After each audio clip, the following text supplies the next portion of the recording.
तो हेलो बच्चों, एक बार पुनः स्वागत है आप सभी का राहुल एकेडमी के एक और बेहतर वीडियो में। तो प्यारे बच्चों, आज की इस वीडियो में हम लोग पढ़ने वाले हैं क्लास 12 के फिजिक्स का एक बहुत ही महत्वपूर्ण टॉपिक जो आपके बोर्ड एग्जाम की दृष्टि से काफ़ी ज़्यादा इंपॉर्टेंट है। हर साल आपके बोर्ड के एग्जाम में कम से कम 4 से 5 नंबर में पूछा जाता है और इस पर आधारित न्यूमेरिकल्स भी आपके बोर्ड के एग्जाम में 100% पूछा जाता है। तो प्यारे बच्चों, आज की जो हमारी मुख्य टॉपिक है वो है व्हीटस्टोन सेतु। इसी को प्यारे बच्चों हम लोग व्हीटस्टोन ब्रिज के नाम से भी जानते हैं। ठीक है, तो वीडियो शुरू करने से पहले प्यारे बच्चों, यदि आप हमारे यूट्यूब चैनल पर पहली बार आए होंगे तो चैनल को सब्सक्राइब कर लीजिए। वीडियो पूरा देखिए बच्चों। वीडियो यदि आपको पसंद आती है तो वीडियो को लाइक करिए और साथ ही साथ चैनल को सब्सक्राइब करना न भूलिएगा। तो चलिए बच्चों, बिना किसी देरी के आज की वीडियो को शुरू करते हैं। तो प्यारे बच्चों, यहाँ पर देखिए हेडिंग लगा रखा है मैंने व्हीटस्टोन सेतु। तो व्हीटस्टोन सेतु क्या है, बिल्कुल सिंपल से सिंपल तरीके में समझने वाले हैं। इसका सिद्धांत क्या है, रचना क्या है, फार्मूला क्या है, इन सारी चीजों के बारे में पूरा डिटेल डिस्कस करेंगे। ठीक है, बस आपसे रिक्वेस्ट है कि वीडियो को शुरू से लेकर के अंत तक देखिएगा, हर एक चीजें क्लियर हो जाएंगी। ठीक है, तो प्यारे बच्चों शुरू करते हैं। जो हमारी टॉपिक है व्हीटस्टोन सेतु। ठीक है, तो प्यारे बच्चों व्हीटस्टोन सेतु क्या है इसके बारे में जान लेते हैं। तो प्यारे बच्चों, इंग्लैंड के एक वैज्ञानिक हैं जिनका नाम है प्रोफेसर व्हीटस्टोन। ठीक है, इन्होंने क्या किया था कि प्रतिरोधों की एक इस तरह की विशेष प्रकार की व्यवस्था तैयार किया जिसके द्वारा परिपथ में अज्ञात जो प्रतिरोध है उसका मान ज्ञात किया जा सकता है। ठीक है, और इस व्यवस्था को हम कहते हैं व्हीटस्टोन सेतु। बात समझ में आ रही है? मैंने ये बताया कि व्हीटस्टोन नामक जो वैज्ञानिक हैं, ठीक है, ये कहाँ के रहने वाले, इंग्लैंड के रहने वाले हैं। इन्होंने क्या किया था कि प्रतिरोधों की एक ऐसी विशेष प्रकार की व्यवस्था तैयार किया जिसके द्वारा हम क्या कर सकते हैं, जो परिपथ में अज्ञात प्रतिरोध है उसका मान ज्ञात कर सकते हैं। और उस विशेष प्रकार की व्यवस्था का नाम दिया गया है प्यारे बच्चों व्हीटस्टोन सेतु या व्हीटस्टोन ब्रिज। बात समझ में आ रही है?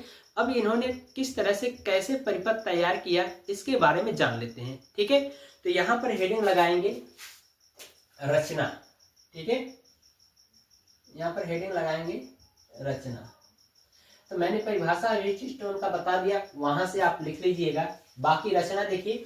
तो रचना में प्यारे बच्चों क्या है कि जो व्हीटस्टोन नामक वैज्ञानिक है, यानी कि ठीक है, इन्होंने क्या किया था, 4 प्रतिरोध लिया और चारों प्रतिरोधों को क्या किया कि श्रेणी क्रम में जोड़ करके, ठीक है, उनके बाह्य परिपथ द्वारा यानी कि एक धारामापी और साथ में एक सेल और कुंजी को जोड़ करके व्यवस्था तैयार किया। ठीक है, आइए चित्र के माध्यम से समझ लेते हैं, यदि आपको समझ में नहीं आया हो तो यहाँ पर चित्र में देखिए हर एक चीजें क्लियर हो जाएंगी। तो इन्होंने क्या किया था, जो व्हीटस्टोन नामक वैज्ञानिक है, इन्होंने 4 प्रतिरोधों को चतुर्भुज की भुजा में व्यवस्थित किया। ठीक है, तो यहाँ पर सबसे पहले हम लोग बना लेते हैं चित्र। ठीक है,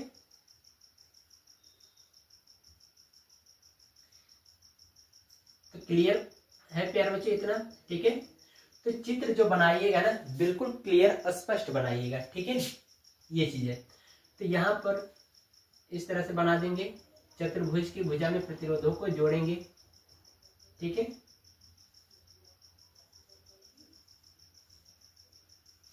ये है।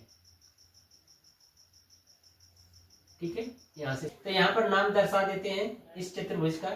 ये हो जाएगा ए बिंदु मान लेते हैं, इसको बी मान लेते हैं, इसको सी मान लेते हैं और ये डी मान लेते हैं। ठीक है, और ये जो 4 प्रतिरोध जोड़े गए हैं इनका नाम दे देते हैं। ये हो जाएगा जो 4 प्रतिरोध व्हीटस्टोन ने लिया है उनका नाम दे देते हैं। ये मान लेते हैं, ये P है, ये Q है और ये R है और ये S प्रतिरोध।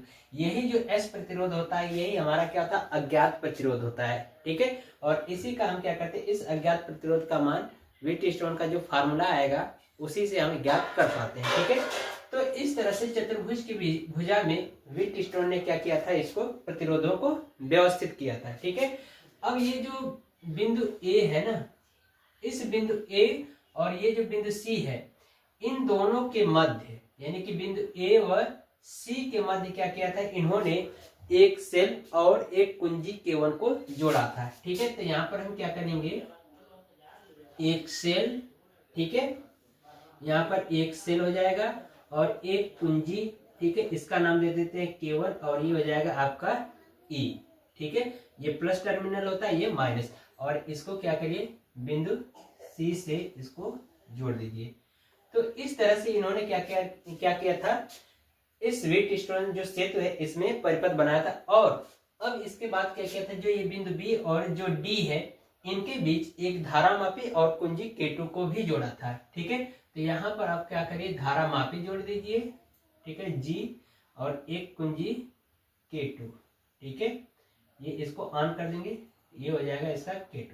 ठीक है, तो इस तरह से इन्होंने क्या किया था, व्हीटस्टोन ने परिपथ तैयार किया था। ठीक है, तो आइए रचना कैसे लिखनी इसको समझ लेते हैं। ठीक है, तो ये हमारा चित्र हो गया पूरा व्हीटस्टोन सेतु का।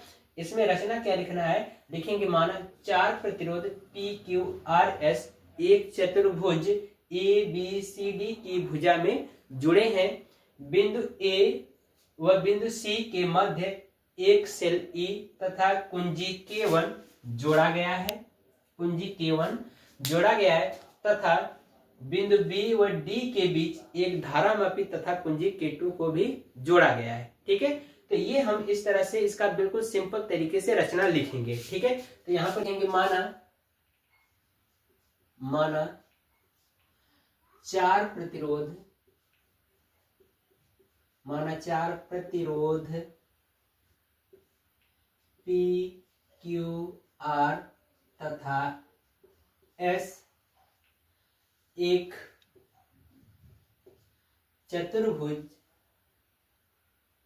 चतुर्भुज भुजा में जुड़ा है। ठीक है, हमने मान लिया कि जो PQRS जो 4 प्रतिरोध हैं ये क्या है, एक चतुर्भुज भुजा में जुड़े हैं। अब लिखेंगे बिंदु A व C के बीच, बिंदु A व C के बीच एक सेल E तथा कुंजी, ठीक है, तथा कुंजी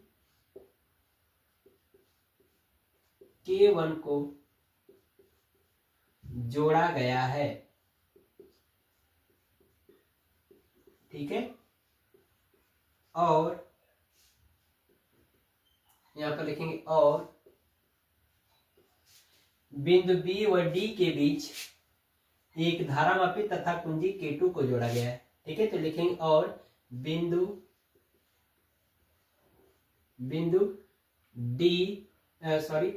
B व D के बीच एक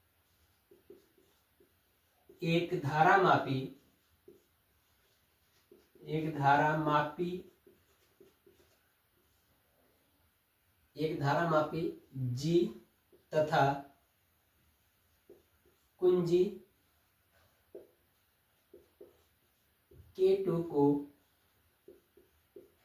जोड़ा गया है।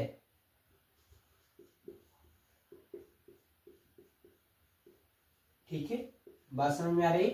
जैसे हमने चित्र बनाया वैसे ही आपको रचना में लिखना है। एक बार समझ लीजिए, यहाँ पे लिखेंगे माना 4 प्रतिरोध PQRS एक चतुर्भुज भुजा में जुड़े हैं और बिंदु A व C के बीच एक सेल E तथा कुंजी K1 जोड़ा गया है और बिंदु B व D के बीच एक धारामापी G तथा कुंजी K2 को जोड़ा गया है। ठीक है, तो ये हमारी क्या हो जाएगी, रचना हो जाएगी। ठीक है, तो आइए अब हम लोग सिद्धांत देखते हैं। ठीक है, यहां पर लिखेंगे हेडिंग सिद्धांत।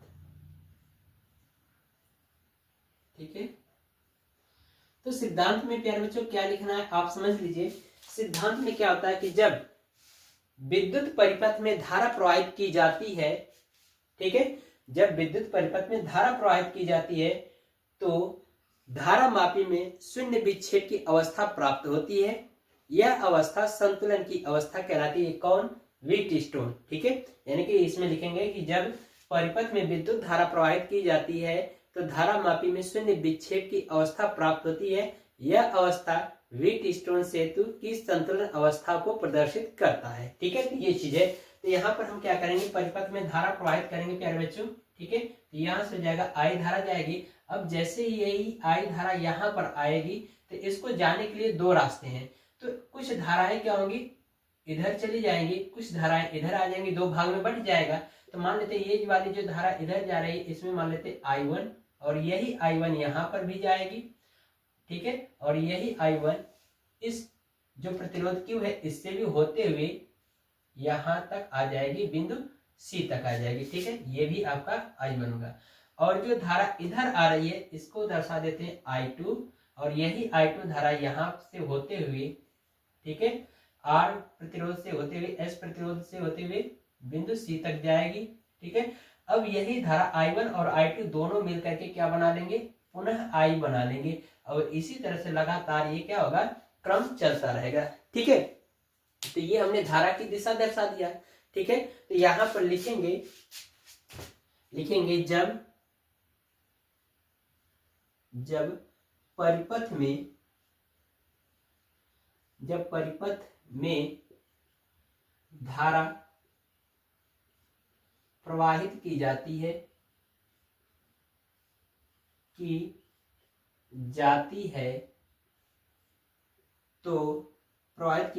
है तो धारा मापी में शून्य विक्षेप, यानी कि इसमें कोई धारा प्रवाहित नहीं हो रही, यानी शून्य विक्षेप का मतलब इसमें कोई धारा जब प्रवाहित नहीं होगी तो धारा मापी क्या होगा, उसमें शून्य विक्षेप प्राप्त होगा। तो इसका मतलब इस वाली भुजा में BD में धारा प्रवाहित नहीं होगी। तो इस अवस्था में ये जो हमारा पूरा व्हीट स्टोन है ये कौन सी अवस्था में आ जाएगा, संतुलन की अवस्था में आ जाएगा। तो यही कहा जा रहा है कि जब परिपथ में धारा प्रवाहित की जाती है तो धारा मापी में शून्य विक्षेप प्राप्त होता है।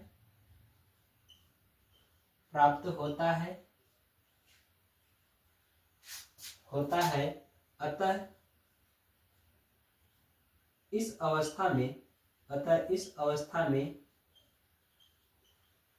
में व्हीट स्टोन सेतु संतुलन की अवस्था में होगा, संतुलन की अवस्था में होगा। ठीक है, इतनी चीजें आपको सिद्धांत में लिख देना है। ठीक है, तो प्यारे बच्चों अब स्पेस नहीं है तो मैं इसको रफ करने वाला हूं। ठीक है, चित्र को छोड़ करके। ठीक है, तो इसको स्क्रीनशॉट लेना है तो ले लीजिए। ठीक है, तो हम लोग अब यहाँ पर देखेंगे इसके सूत्र का निगमन। ठीक है, तो इसका जो प्यारे बच्चों जो सूत्र होता है वो हो जाएगा PQ यानी P/Q बराबर R/S। ये इसका फार्मूला होता है और इसी फार्मूले के हमें क्या करना है, निगमन करना है। ठीक है, तो आप इसको स्क्रीनशॉट लीजिए। ठीक है, ले लिया। चलिए इसको अब रफ कर दे रहा हूं। ठीक है,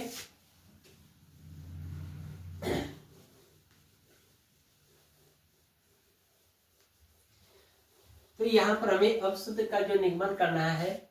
ठीक है, तो यहां पर देख रहे हो कि इस परिपथ में दो लूप दिख रहे हैं। ठीक है, कौन कौन सा, एक ये लूप है और एक दूसरा ये लूप है। ठीक है, तो इसमें हम क्या करें, किरचॉफ का दूसरा नियम लगा देते। इसमें हम क्या करेंगे, डायरेक्शन मान लेंगे अपने चलने की। ठीक है, तो ये हमारे चलने की डायरेक्शन हो गई। ठीक है, तो यहां पर लिखेंगे किरचॉफ के द्वितीय नियम से, किरचॉफ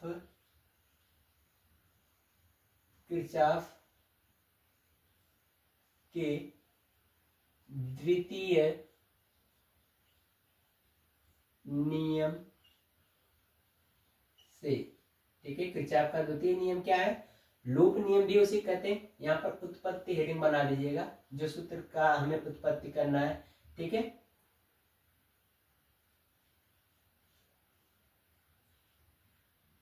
ठीक है, तो किरचॉफ का दूसरा नियम लगा दीजिए। तो कहीं से भी चलना शुरू करिए। मान लीजिए हम यहाँ से बिंदु ए से चलना शुरू कर रहे हैं, तो हमारे चलने की दिशा और धारा की दिशा दोनों सेम है। तो ये जो प्रतिरोध P है और ये धारा I1, इन दोनों का गुणनफल क्या होगा, प्लस में होगा। तो यहाँ पर लिखेंगे loop A B D A में, loop A B D A में। ठीक है, इसमें लगाएंगे। यहां से चलना शुरू करिए तो ये हो जाएगा धारा I1 और प्रतिरोध का गुणनफल। ठीक है, तो धनात्मक में हो जाएगा तो ये I1 इंटू P हो जाएगा। और इसमें कोई धारा प्रवाहित नहीं हो रही है तो इसमें शून्य विक्षेप प्राप्त होगा। तो यहाँ से छोड़िए, यहाँ पर आ जाइए। तो अब ये यहाँ पर धारा देख रहे हैं जो I2 है इधर जा रही है और हमारे चलने की दिशा इधर है, तो यानी कि विपरीत है। तो ये प्रतिरोध और ये I2 धारा का गुणनफल किसमें होगा, माइनस में हो जाएगा। तो ये हो जाएगा माइनस I2 इंटू R बराबर 0। ठीक है, इसको पक्षांतर करके इधर लाइए तो हो जाएगा आपका I1 इंटू पी बराबर I2 इंटू R। इसको मान लो समीकरण 1। ठीक है, अब हम क्या लगाएंगे, जो दूसरा लूप है यानी कि बी सी डी बी में, तो लिखेंगे loop b c d b में। ठीक है, यहां पर भी क्या करें, किरचॉफ का दूसरा नियम लगा लीजिए। यहां से बिंदु बी से चलना शुरू करेंगे तो हमारे चलने की दिशा, ठीक है, जो हमने माना ये दिशा और परिपथ में प्रवाहित धारा की दिशा दोनों की सेम है। तो इसलिए इस धारा का और प्रतिरोध का गुणनफल क्या होगा, धनात्मक होगा। तो इसलिए हो जाएगा ये I1 इंटू क्यू, और ये देख रहे हो धारा इधर जा रही है, हम इधर आ रहे हैं, तो ये I2 धारा का गुणनफल और ये प्रतिरोध का गुणनफल। ठीक है, दोनों किसमें लेंगे, माइनस में। तो ये हो जाएगा माइनस I2 इंटू एस बराबर क्या हो जाएगा, 0। ठीक है, तो इसको पक्षांतर करके उधर भेजिए तो हो जाएगा I1 इंटू क्यू बराबर I2 इंटू एस, समीकरण 2। अब समीकरण 1 और 2 का क्या करिए, भाग कर दीजिए। ठीक है, तो समीकरण 1 और 2 का भाग कर देंगे तो यहाँ पे लिखेंगे समीकरण 1 डिवाइड बाई समीकरण, ठीक है, 2। तो समीकरण 1 और 2 का भाग कर दीजिए तो लेफ्ट साइड का लेफ्ट साइड में कर दीजिए और राइट साइड का राइट साइड में। ये हो जाएगा आपका I1 इंटू पी बटा I1 इंटू क्यू बराबर, ये हो जाएगा I2 इंटू एस, I2 यहाँ पर हो जाएगा R। ठीक है, 1 मिनट। ठीक है, ये I2 इंटू R है, यहाँ पर देखिए I2 इंटू R बटा ये हो जाएगा I2 इंटू एस। ठीक है, यहाँ से I2 कट जाएगा, I1 से कट जाएगा, तो हमें मान प्राप्त हो जाएगा। यहाँ पर देखिए तो ये हो जाएगा P बटा Q बराबर R बटा S।